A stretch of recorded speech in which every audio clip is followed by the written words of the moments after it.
এর জন্য লাগবে এরকম লেবু। কাগজি লেবু নিলে সব থেকে বেশি ভালো হয়। লেবুটাকে একটু কুড়ায় নিতে হবে, এভাবে একটু কয়লার উপরে ধরতে পারেন।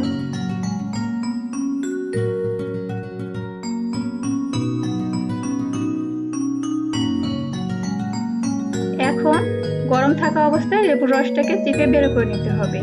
এর সাথে একটু পিঙ্ক সল্ট অথবা বিট লবণ মিশিয়ে তারপরে গরম গরম পরিবেশন করতে হবে।